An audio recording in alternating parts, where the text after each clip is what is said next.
Hi guys, another delivery tayo ha. Hindi ko alam kung saan ko ito binili. Nakalimutan ko na. Pero anyway, kung kailangan nyo nito, i-comment nyo na lang sa akin at ituturo at i-guide ko kayo kung saan ko ito nabili. Kasi naalala nyo nung bagong taon at saka nung ito lalo ngayon, magcha-Chinese New Year na naman ang daming putukan. Alam nyo, yung mga aso natin, stress na stress. Naghanap sila na sisiksikan, tataguan. Actually, may isa na akong binili for Hachiko. Pero ngayon, ito, binili ko naman to for Tutube. Ay, ang ganda. Ang ganda niya. So, eto na siya. It's actually a tent. Tapos, ito ang nagustuhan ko sa kanya. Kasi alam nyo, si Hachiko gusto sa maiinit na lugar since Chihuahua siya. Pero si Tutube, mahilig siya sa mga malalamig na lugar. So, ito ang prefer ko sa kanya. Yung medyo ganito, yung banig. Kasi ayaw niyang humihiga sa naiinitan siya. Gusto nga niya nasa sahig eh. Pero dito sa banig na to, I'm sure medyo mahihigaan niya to at matataguan niya. Mahilig siya magsiksik sa ano ni ate. Tawag nito sa kama. Natatakot kami na baka pagdating ng araw, teka, tanggalin ko muna to ha, sandali lang. Ayun, diretso na tayo. Natatakot kami na baka minsan babumigay yung kama ni ate, nandun siya sa ilalim. So parang, although alam ko naman hindi bibigay, kaya parang parang tamang hinala ka lang na, ay, ano ba yun, nagdidya ka na naman sa ilalim, tapos baka bumigay na yung kama na yan. So lalayo ako ng konti, lalayo ko rin itong camera ko. Yan. Ayun, yun siya, para siyang tent, di ba? Dito na siya magtatago, madali din siyang iligpit. Alam niyo kung paano kasi gaganyan nyo lang siya, itutupin nyo lang siyang ganun, okay na. Tapos, pwede nyo na siyang iligpit, yan.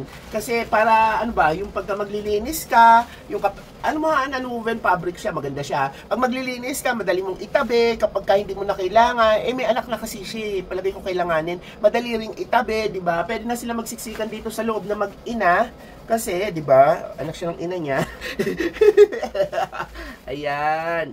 Di ba nakita nyo? Ang ganda, no? So, kung makikita nyo yung size niya, yan, ang laki naman. Kasya siguro dito dalawang regular na Shih Tzu magsiksikan sa loob, 2 hanggang 3.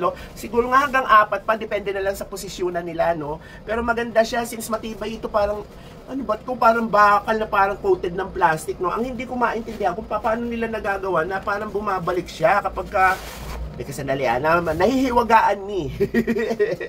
Bumabalik siya, kapag ginanyan mo siya, parang may matik siya na chewing. Alam mo yun, ang galing. Ba nagagawa yun? Wala naman ditong mekanismo na magpapaganon. And then, pwede mo rin naman talaga itong itupinan todo kasi pwede mo actually tanggalin ito. Ayan ayan lang naman yan Pwede mo actually tanggalin ito na buo, itong pinakabakal na to. Tapos pwede mo nang itupin ng mas maliit pa, yung pinaka-tela niya. Tingnan natin ha, sandali. Okay, ayan guys, so natanggal ko na yung pinakamahaba, di ba? Tapos kung gusto mo ibalik, susuksok mo lang din dito sa mga ito, Yan, suksok natin ha. Yan, papakita ko sa inyo. Ito papakita ko na. Yung pagtanggal madali lang naman. So yung pagsuksok, yan, susuksok mo lang naman. Tapos meron dito parang bitbitan dito na susuksok mo lang din doon, isusuksok mo lang din doon sa iba pang suksukan niya. Yan. Ganito, ayan na. Di ba? Tapos meron siyang parang pinakasuksukan dito sa dulo. Diyan mo lang din itututok yan. Tapos ikalat mo lang. And then dito lang medyo, ayan. Diba? Okay na. Balik na siya sa dati ulit, diba? Madali siyang iligpit kapag hindi kailangan.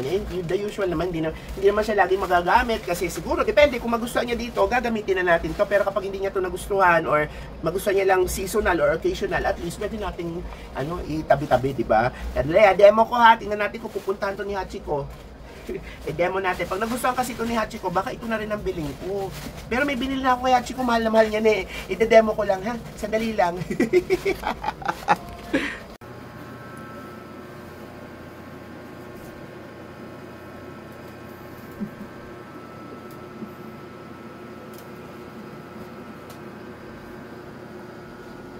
Hachiko, nananahimik si Tutubi doon sa loob Ginugulo mo siya Ikaw talaga. Yun na nga.